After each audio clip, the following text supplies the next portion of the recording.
الله الرحمن الرحيم. الحمد لله. اللهم لك الحمد كما أنت أهله. صل على سيدنا محمد كما هو أهله، وافعل بنا يا مولانا ما أنت أهله، إنك أنت أهل التقوى وأهل المغفرة. اللهم صل على سيدنا محمد في الأولين، وصل على سيدنا محمد في الآخرين، وصل على سيدنا محمد في النبيين، وصل على سيدنا محمد في المرسلين، وصل على سيدنا محمد في الملأ الأعلى إلى يوم الدين. أما بعد، أيها الأحباب، السلام عليكم ورحمة الله تعالى وبركاته. وشكري الجزيل ليلى بالنيس، ومن خلالها لجمعية بوابة فاس. كذلك شكري الجزيل لأخي سيدي عبد العرب العمراني، ومن خلاله لمؤسسة مغرب التراث ومجلس السالكين. وأنا أرى كثيرا من السالكين في هذا المجلس عسى أن يسلكوا بنا إلى حضرة الله.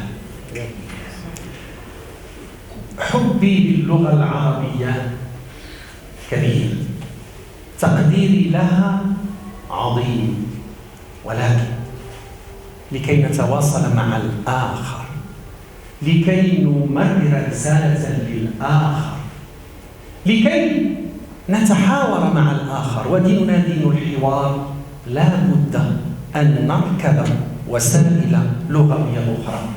ولهذا آثرت اللغة الفرنسية في هذا الكتاب على اللغة العربية، لأن حقيقة هذا الكتاب ومعناه هو موجه أولا لغير المسلمين قبل المسلمين.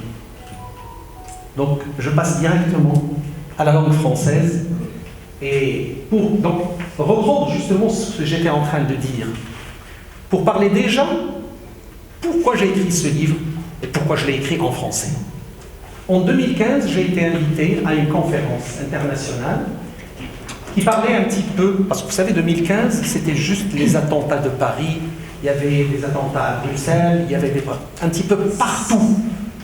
Et puis donc j'étais invité pour parler de l'extrémisme, de la violence, pour dire carrément le mot, du terrorisme.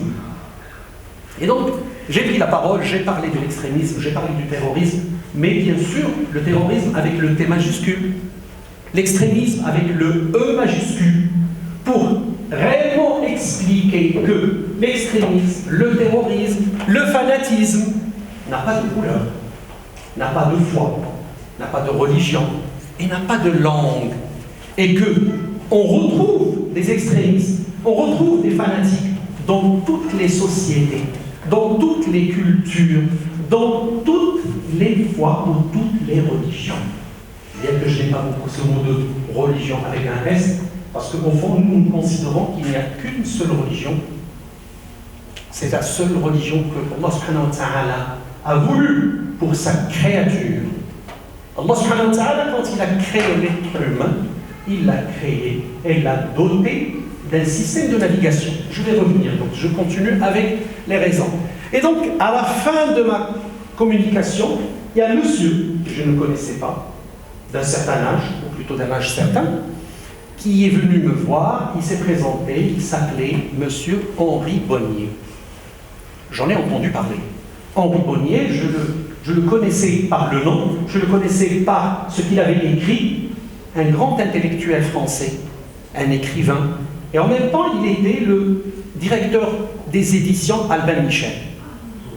Et c'était un ami de Sa Majesté Hassan II Rahimahullah, qu'il a connu très jeune. D'ailleurs, il m'a raconté une histoire que Mohamed Khamis Rahimahullah avait envoyé Hassan II, encore prince de 12 ans, il avait 12 ans, il l'avait envoyé en France passer des vacances dans une famille française. Et il s'avère que la famille était la famille Bonnier. Et donc Henri a fait la connaissance de Hassan II Rahimahullah très jeune. Ils se sont liés d'amitié, ils avaient joué ensemble, puis il a passé ses vacances d'été dans cette famille. Et plusieurs années après, Hassan II Rahimahullah va appeler Henri Bonnier, et donc va renouer le contact.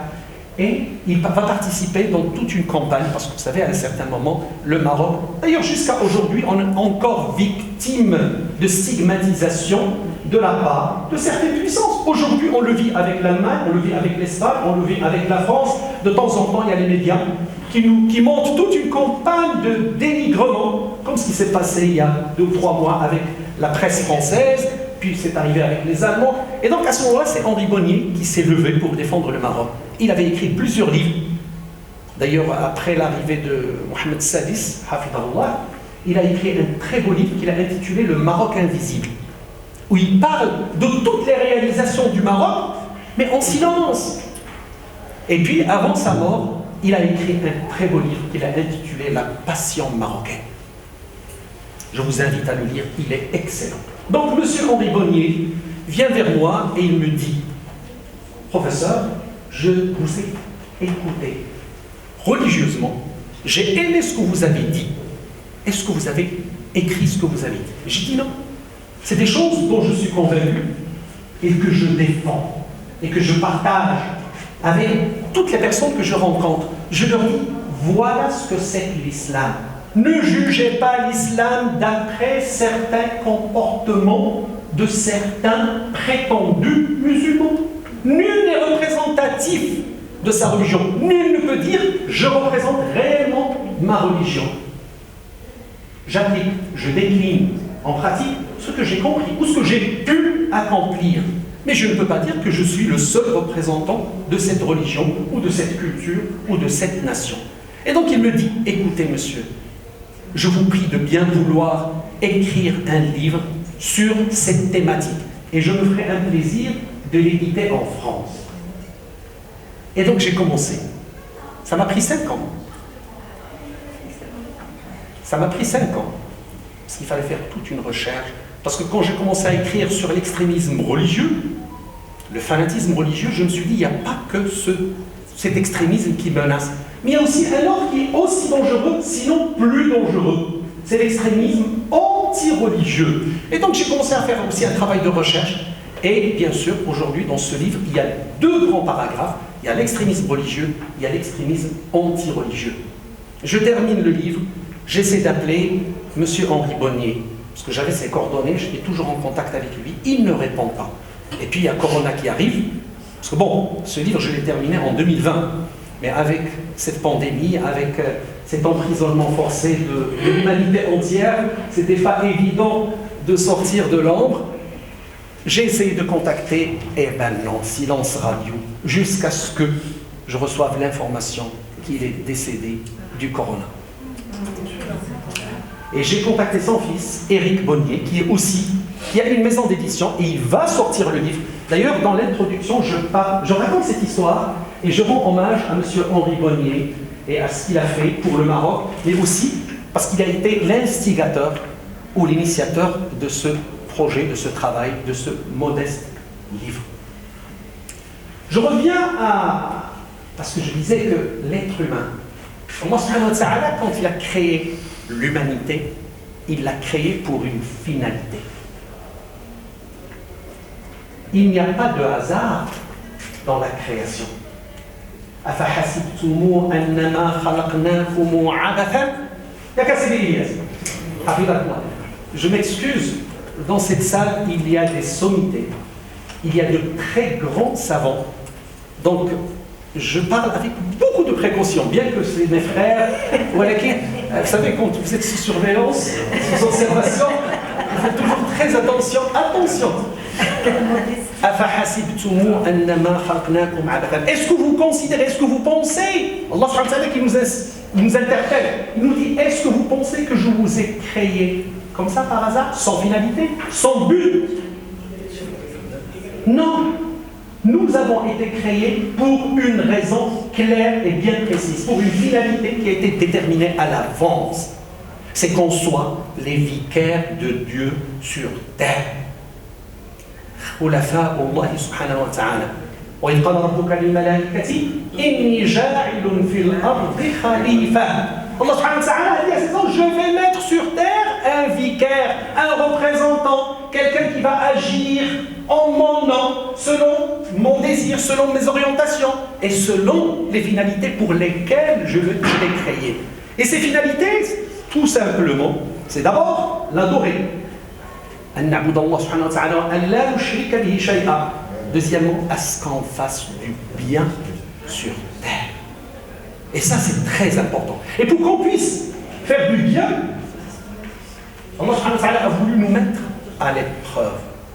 Et donc, toute cette vie ci-bas, qui est d'ailleurs extrêmement courte, dans notre existence qui est éternelle, la partie où on passe sur cette terre est la plus courte. Parce que nous avons Al-Hayatul Dunya, Al-Hayatul Barzakhiya et Al-Hayatul Akhirah. Il y a 3 stations ou 3 étapes. La plus courte, c'est celle qu'on vit aujourd'hui. Mais c'est celle qui va nous permettre de mériter ce que nous allons avoir, Inch'Allah, dans l'au-delà. Et donc, c'est une série d'épreuves. On va vous mettre avec... Pardon, madame. La troisième. C'est la vie éternelle, c'est l'au-delà, c'est soit le paradis, qu'on espère, Inch'Allah, tous, soit l'autre. Je le sais. Ça ne m'intéresse pas. Moi j'ai un espoir, un grand espoir en Allah subhanahu wa ta'ala qui va nous gratifier et qui va nous récompenser.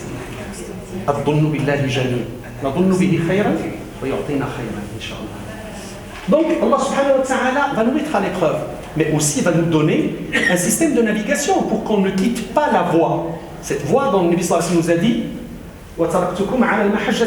je vous ai laissé sur la voie blanche, claire, illuminée, que vous devez bien sûr garder. Pour garder le cap, vous ne devez pas quitter cette voie, parce que si vous la quittez, eh ben, vous débordez, vous sortez. Il nous a donné un système de navigation. Moi, quand je parle aux jeunes, j'essaie de leur parler un langage qu'ils comprennent. Je leur dis, vous savez, Allah subhanahu wa ta'ala a créé des hardware. Et puis, il leur a donné un software. Parce qu'un hardware tout seul ne peut pas marcher. Il faut un logiciel, il faut un système d'exploitation. Et bien, ce système d'exploitation, c'est la religion. C'est celle qui nous montre le droit chemin, qui nous dit, si vous faites comme ça, si vous suivez cette voie, ben vous arriverez à bon port. Si vous sortez de la voie, ben vous risquez de tomber, vous risquez de trébucher, vous risquez d'avoir mal, ou vous risquez carrément de ne pas arriver. Et ce qu'on ne veut pas. Et donc, la religion est un ensemble de principes de bon sens, d'éthique, de moralité et de noblesse de caractère. Dès qu'on s'y attache, dès qu'on s'y imprègne, eh bien, nous sommes sur la voie juste et on est en train de naviguer tout en douceur, tout en souplesse, en essayant d'arriver. Et on arrive, Inch'Allah. Et bien, ce système-là, nous en avons tous besoin.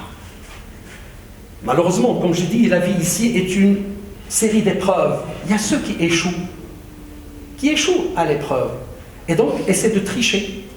Tricher, c'est quoi? C'est exploiter ce logiciel pour pirater, pour faire autre chose. C'est ceux qui instrumentalisent la religion. C'est ceux qui dévoient les textes parce qu'ils ne travaillent pas sur une finalité noble. Ils travaillent sur une autre finalité, c'est-à-dire soit politique, c'est des gens qui veulent avoir le pouvoir, c'est des gens qui veulent avoir l'argent, c'est des gens qui vont avoir autre chose que cette noblesse de cette religion. Et donc ce livre, réellement, c'est un cri. Pour rester toujours avec les jeunes, je leur dis, c'est un coup de gueule. Je dis, attention, est un système d'alarme. Faites gaffe, faites attention. Nous sommes menacés, nos enfants, nos jeunes sont menacés aujourd'hui.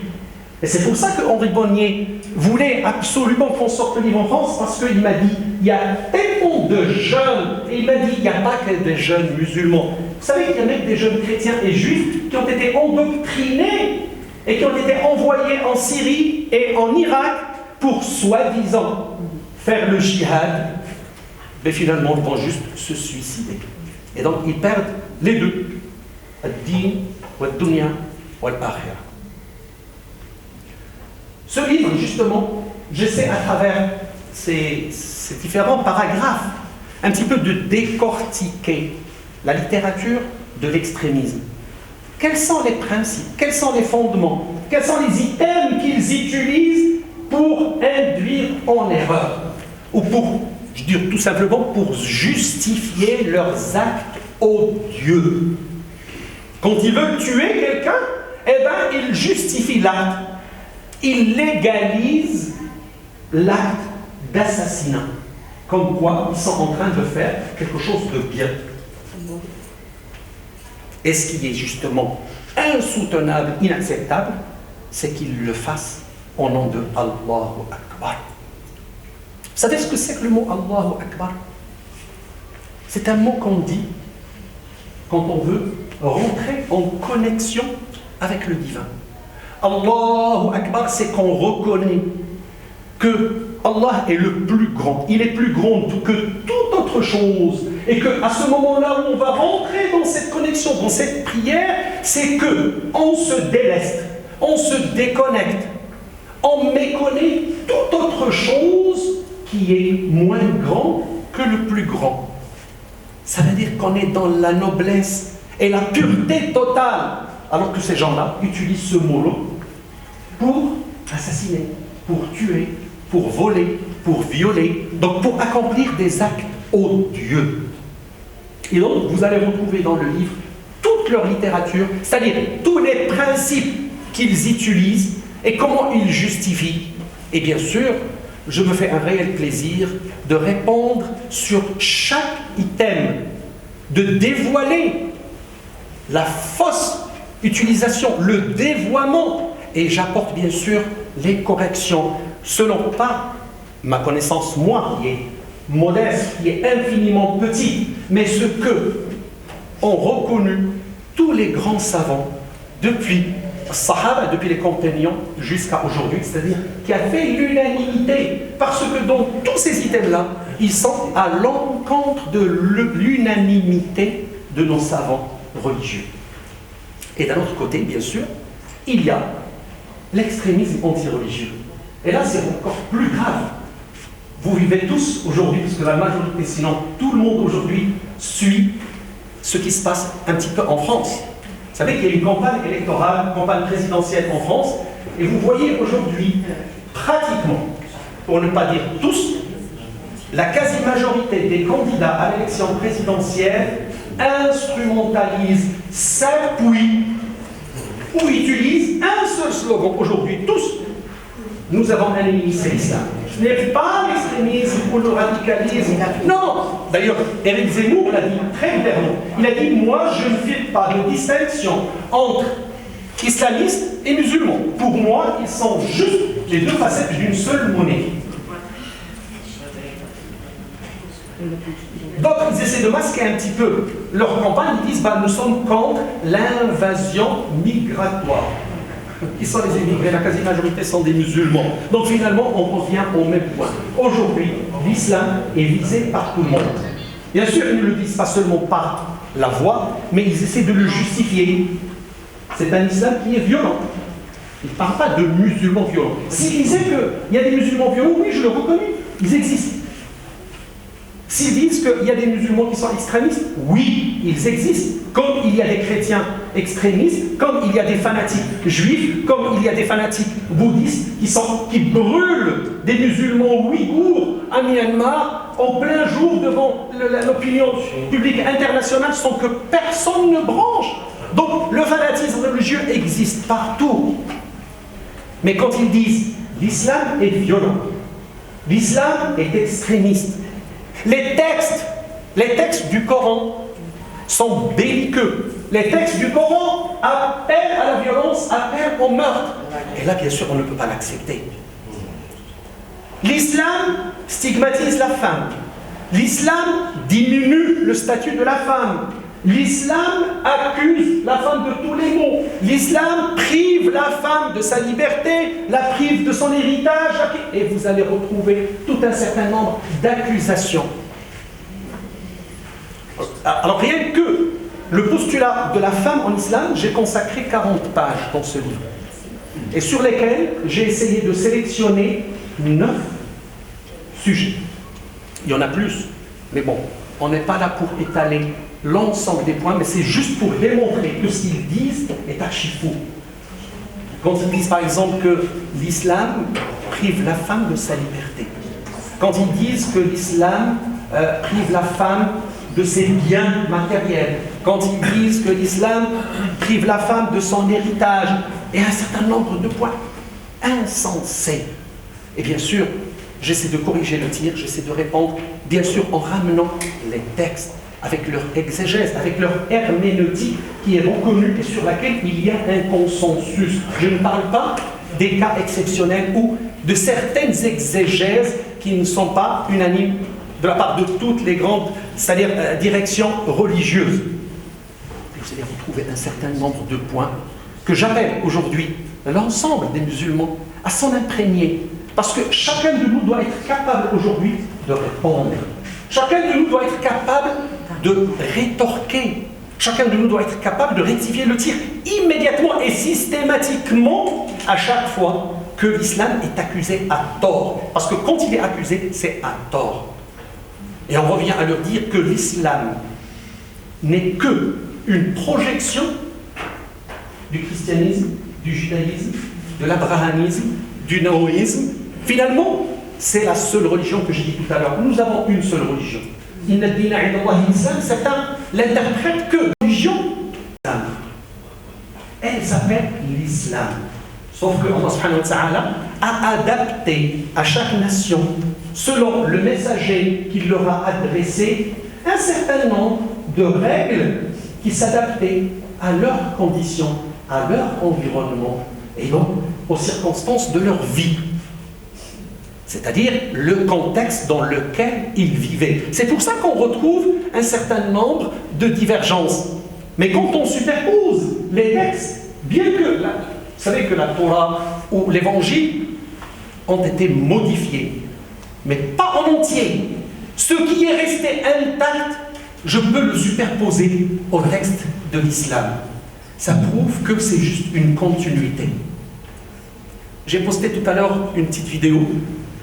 J'ai fait la première présentation avant-hier à Casablanca de ce livre et quelqu'un m'a parlé, il m'a dit « Mais pourquoi vous vous révoltez ?» J'ai dit « Je me révolte parce que je ne me retrouve pas sur ce qui se fait aujourd'hui. » Moi je suis né à Fès, j'ai grandi à Fès, je suis né dans une famille profondément religieuse et spirituelle. J'ai grandi dans un environnement qui était profondément religieux, éthique et spirituel. Parce que Fès vivait comme ça, je ne parle pas d'il y a 3 siècles, parce que je suis né bien avant. Ça fait juste 40 ans ou 50 ans, quand je grandissais, quand j'ouvrais mes yeux à Fès, on avait encore des comportements de cette manière-là, de respect, d'éthique, de moralité, de noblesse, d'abnégation, d'altruisme. Ça, on le voyait dans la rue, on le voyait dans la mosquée, on le voyait chez les gens, on le voyait chez le voisin. Chose qu'on a perdue aujourd'hui. J'ai dit, je ne me retrouve pas.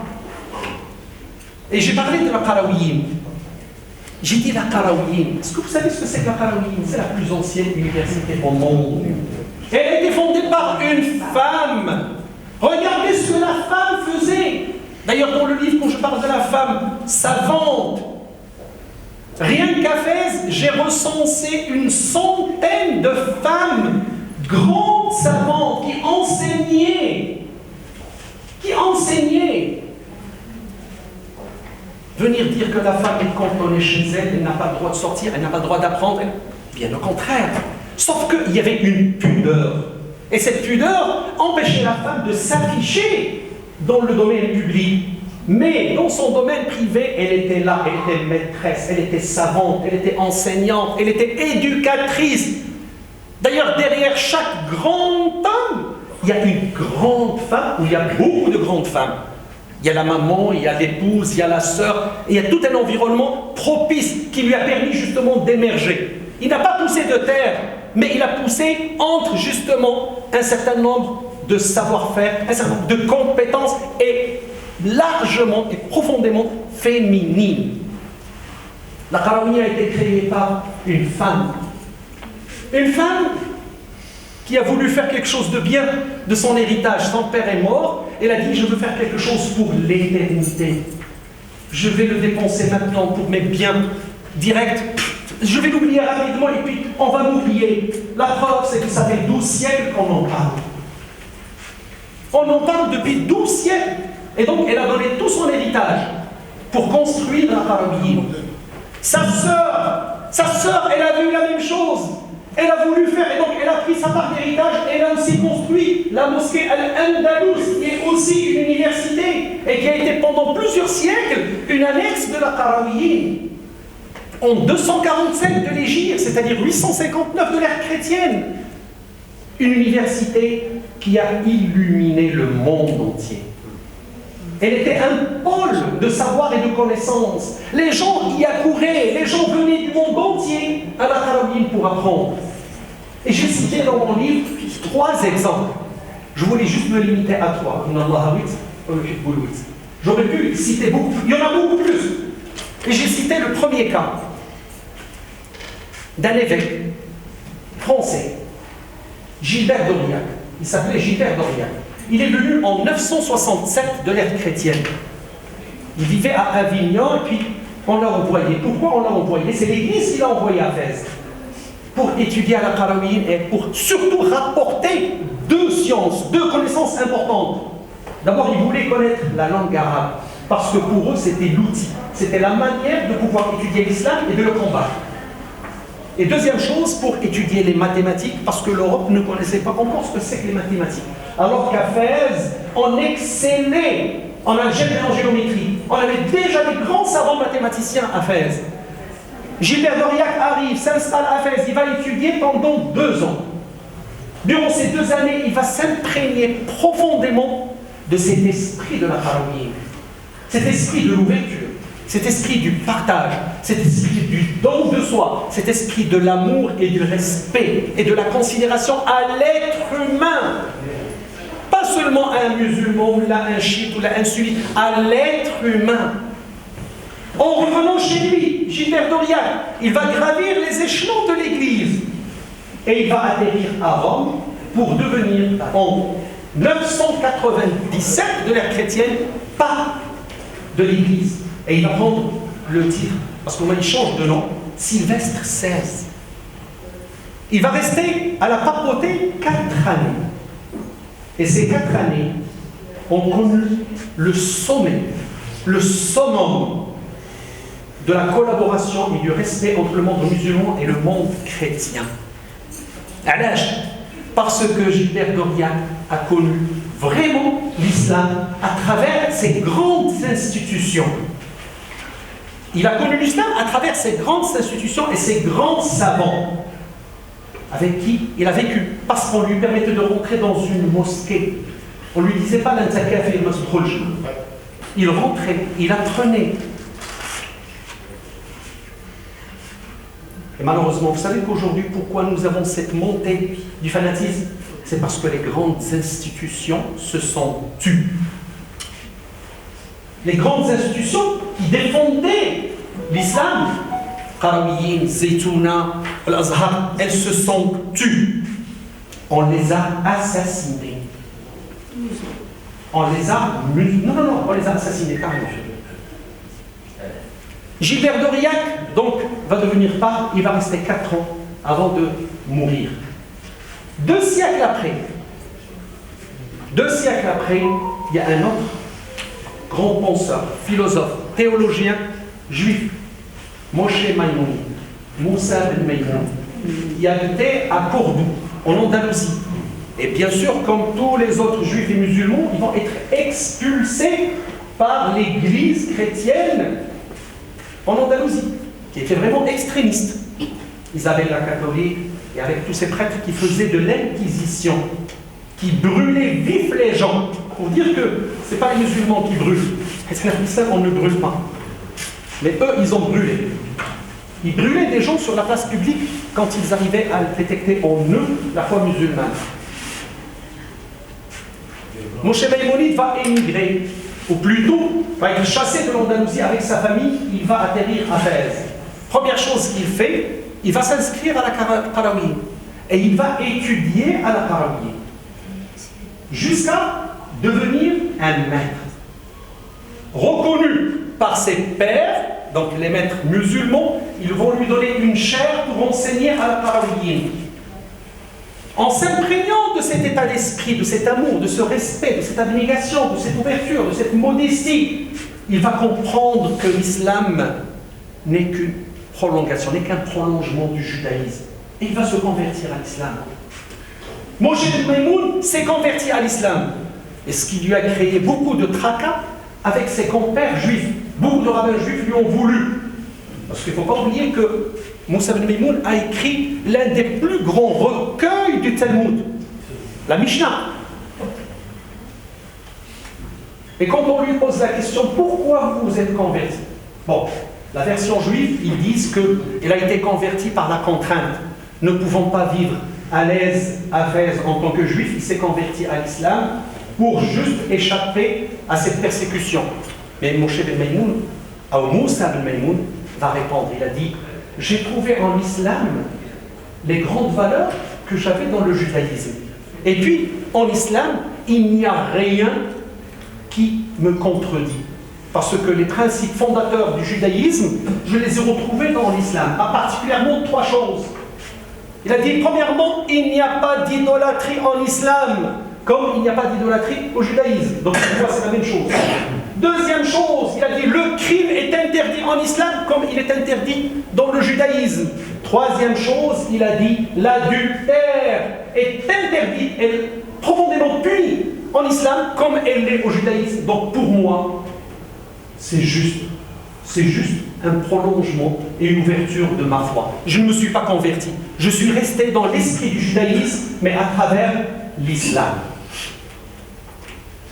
Troisième personnalité, excusez-moi si je déborde un petit peu, mais bon. Troisième personnalité, plusieurs siècles, pratiquement 5 siècles après, ou 4 siècles et demi. C'est un autre grand prêtre belge. D'ailleurs, je cite ça dans mon livre en détail, vous allez retrouver les dates, tout. Ce grand personnage, il était prêtre et enseignant à l'université de Louvain, en Belgique. Et puis un jour, l'église belge se dit que l'islam est un vrai ennemi de la chrétienté, il menace notre existence parce qu'il est en train de se répandre en Europe. Eh bien, il faut qu'on réagisse, il faut qu'on l'attaque. Mais pour qu'on l'attaque, il faut qu'on connaisse ses faiblesses.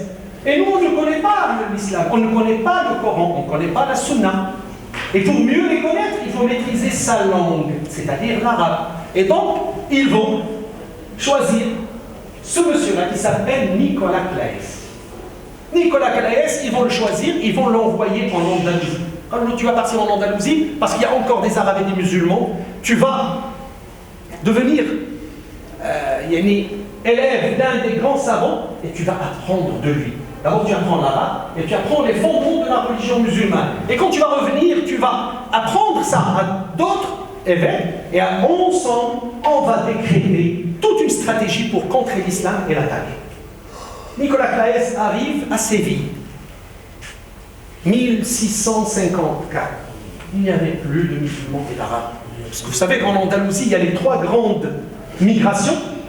La chute de Cordoue en 1287, la chute de Grenade en 1492 et le dernier exode, c'est 1609, après lequel il n'y avait plus de musulmans et plus d'arabes en Andalousie. Donc il arrive, il ne trouve plus personne. Il pose la question à droite, à gauche, rien. Jusqu'à ce qu'il tombe sur un vieux. Il lui dit, là, en prison, il y a un savant musulman qui est de Fès, c'est le savant de la Qarawiyyin, qui était de passage ici, et on l'a attrapé, on l'a emprisonné. Qui s'appelle Ibn Kharouf al-Tunusi, très connu ici à Qarawiyyin. Et donc, il va demander au prince, le chrétien de Séville, l'autorisation de rentrer en prison pour apprendre auprès de ce savant musulman. Chose accordée, parce qu'il va promettre au prince de faire du catéchisme pour ses enfants. Étant prêtre, donc il va enseigner le catéchisme aux enfants du prince, et en partie, il va lui permettre de rentrer en prison pour apprendre. Chose faite. Au bout de quelques mois, il va se lier d'amitié et d'amour et de respect avec ce grand savant musulman, Ibn Kharouf al-Tunusi. Et puis un jour, Ibn Kharouf lui dit, écoute mon élève, je vous ai enseigné tout ce que je savais. Mes recueils, mes livres, mes références sont à l'extérieur. si tu peux m'aider à m'échapper d'ici, je peux t'apprendre davantage. Nicolas Claes, Nicolas Claes donc, va utiliser une ruse pour faire sortir. Il va demander au prince l'autorisation de faire sortir le savant juste des après-midi pour un petit peu se dégourdir les jambes, c'est-à-dire respirer de l'air pur. Et ils vont profiter d'une sortie pour s'échapper, donc prendre un bateau et arriver au Maroc, arrive à Fès. Il s'installe à la Qarawiyyin, Ibn Khallouf reprend sa place d'enseignant à la Qarawiyyin et il met son disciple Nicolas Claes à côté de lui pendant 2 ans et demi. Au bout de 2 ans et demi, Nicolas Claes se convertit à l'islam et devient un grand savant et un grand soufi, puisque Ibn Khallouf était un grand soufi. Et il demande l'autorisation à son maître, Ibn Khallouf. Et leur écoutez, maître, je suis venu en mission. Ma mission était d'apprendre comment combattre l'islam. Maintenant, ma mission, c'est de revenir chez moi pour leur dire que l'islam n'est pas un ennemi et que l'islam ne représente pas de menace pour nous et que nous pouvons vivre en paix et en parfaite harmonie avec l'islam et les musulmans. Le maître Ibn Khallouf lui accorde cette autorisation et il revient. Mais en passant par l'Andalousie, arrivant à Séville, il est un petit peu dénoncé et on va l'attraper et on va le tuer et il est enterré à Séville. Nicolas Claes, Moussa Ben Maïmoun, Sylvestre XVI ou Gilbert d'Aurillac, ce sont des exemples de personnalités non musulmanes qui sont venus dans une université, dans une mosquée de musulmans, en présence de grandes sommités de références musulmanes qui les ont acceptés, qui les ont adoptés. Et ce comportement, par le cœur, par les sentiments, par le respect, par l'éthique, par la moralité, par la noblesse caractère, leur a démontré les vraies valeurs et l'essence de la religion musulmane, ce qui les a aidés à faire le pas, et donc juste à continuer dans la foi pour embrasser une continuité, un update. Aujourd'hui, c'est ce que nous devons apprendre à nos enfants. C'est cette histoire, c'est ces éléments-là, c'est ces fondements-là que nous devons enseigner dans nos écoles. Vous savez qu'en primaire, CP, deuxième année du primaire, un enfant de 7 ans, 8 ans, on lui parle de l'héritage. Qu'est-ce qu'il va comprendre à l'héritage? On lui parle de sujets de jurisprudence assez profonds, alors qu'on va lui parler de valeurs, on lui parle d'éthique, on doit lui apprendre comment se comporter dans la société, d'abord avec ses parents, avec ses amis à l'école, comment apprendre à les respecter. Parce que dès le départ, nous faussons le jeu. Et quand on fausse le jeu, on s'attend à un résultat similaire. Je m'arrête là, mais je laisse l'occasion à vous maintenant de poser la question. Merci.